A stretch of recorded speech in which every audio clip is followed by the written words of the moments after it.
Mr. Leon Perera.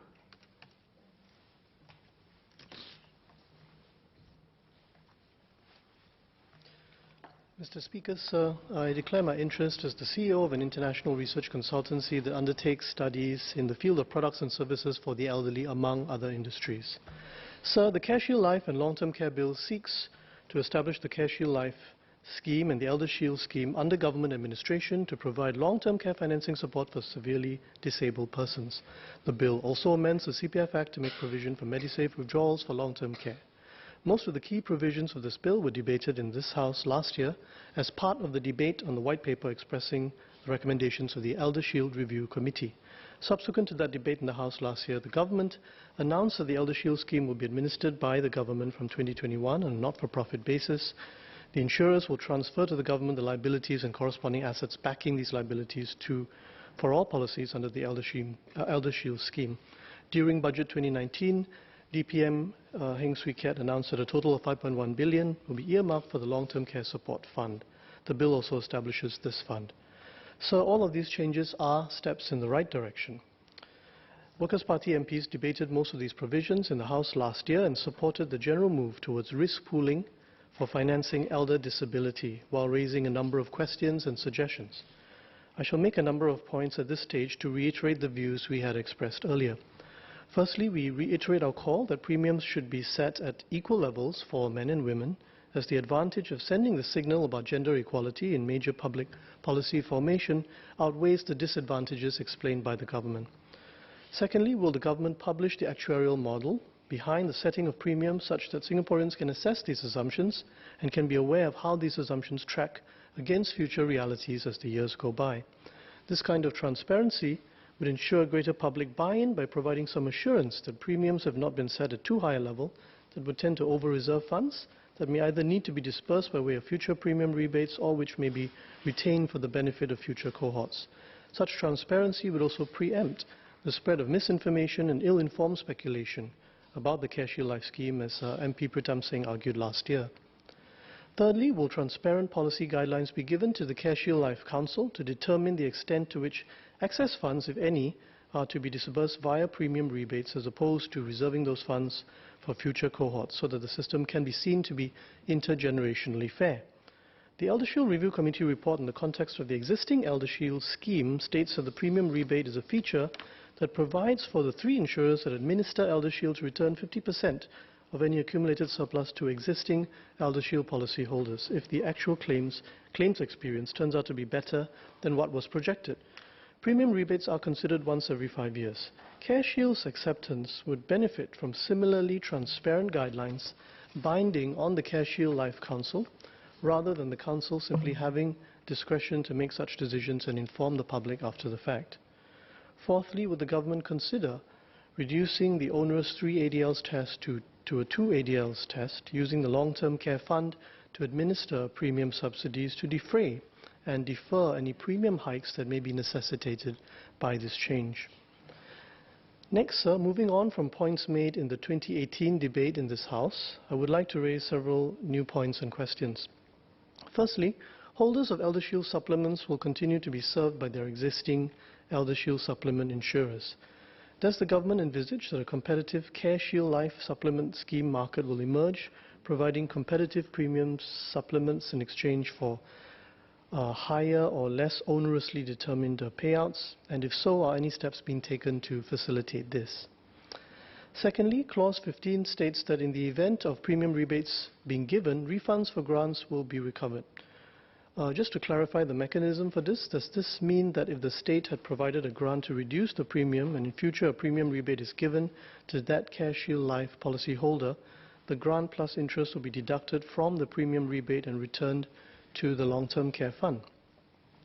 And lastly, for the changes to this bill concretizers to have optimum effects on our aging society, we should work towards the creation of a vibrant ecosystem that supports many different pathways for the rising number of Singaporeans embarking on their aging journey. In the past, the mantra for aging was that family members should take care of their elderly. But with our demographic pyramid looking the way it does now, with the ratio of younger people supporting elderly people in more or less every family is much lower than it was, say, 30 years ago, it is no longer possible to view the question of an aging society solely through the prism of family responsibility alone. What would such a vibrant ecosystem look like? It should, of course, include employment for those who want to continue to work. This group has the right to employment opportunities unscarred by the stigma of ageism. And it should include social support for high levels of activity and social engagement for all older Singaporeans, whether working or not. The ecosystem we strive for should include strong capacity for institutionalized care in nursing homes and step-down care facilities to provide care at harmonized and high levels of quality, not to mention elder-friendly facilities in existing and new HDB flats where some progress has been made. It should include pathways for aging in place. Home care and daycare should be widely available geographically with a variety of providers, offering an environment that is competitive and rich in variety and experimentation. And fifthly, it should include options for assisted living, facilities which allow a high degree of autonomy for residents with shared activity programs, round-the-clock medical support available on demand, and proximate mixed facilities catering to various age groups so that older Singaporeans don't feel cut off. How does assisted living differ from nursing homes? Please allow me to quote a short passage from Atul Gawande's moving book, Being Mortal, where he talks about one of the founders of assisted living, Karen Brown Wilson, in the US state of Oregon in the 1980s, and the concept she championed. I quote, "The services were in most ways identical to the services that nursing homes provide, but here the care providers understood that they were entering someone else's home, and that changed the power relations fundamentally. Her philosophy was to provide a place where residents retained the autonomy and privacy of people living in their own homes, including the right to refuse strictures imposed for reasons of safety or institutional convenience," unquote. For all pathways, financial assistance should be available that is means tested and also automatically inflation indexed based on inflation trends and fiscal resources. Facilities catering to a range of budgets should be nurtured. The Korean Silver Town model, which I have spoken about in this House, includes a range of facilities offering different prices and with different degrees of government support, from government-run facilities to purely private profit-driven facilities. The facilities in such an ecosystem should be provided by companies, not-for-profits, VWOs, and where necessary, government agencies. Not all elder care services should be provided by or paid for by the government. Where fiscal cost is required, it should be seen in the context of not providing such assistance, which could lead to elderly people living alone, becoming cut off and gaining access to medical services only when it is too late, when catastrophic conditions set in, for example. And this could amount to a far greater drain on the state coffers downstream in terms of hospital subsidies, MediShield Life premium subsidies, Medifund disbursements, and so on. The cost of providing financial assistance should also be seen in the context of the opportunity cost of not providing it.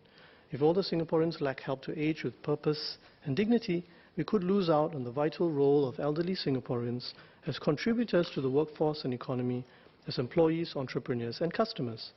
And let us not forget the significance of older Singaporeans as role models, mentors, counselors, and caregivers, even when not working. If an elderly Singaporean cannot afford to leave the house because he or she cannot afford a mobility device, for example, he may be unable to work, he may be unable to be a customer for a neighborhood business, he may be unable to help his family. As we move towards a future where 1 in 4 Singaporeans will be aged over 65, let us strive for successful aging, both for older Singaporeans and those of us not yet old. Having said this, I have a few questions and suggestions regarding our whole of society approach towards successful aging that is of indirect but nevertheless unmistakable relevance to the concerns that underlie this bill. Firstly, what is the progress towards launching assisted living facilities? It seems that other countries are far ahead of Singapore in this respect, as the concept dates back to the 1980s. During the Committee of Supply debate this year, Minister Lawrence Wong said, and I quote, "Typically in such assisted living apartments, there will be more communal and shared spaces for residents to interact with each other. As the assisted living model is new, we will conduct focus group discussions to seek views on the proposed concept for assisted living in public housing.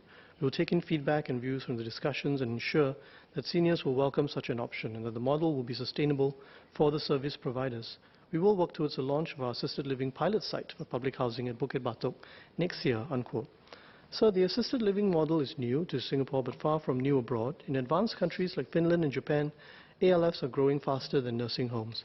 A 2016 survey by the Lian Foundation and Income found that nearly 50% of almost 1,000 respondents were willing to stay in ALFs.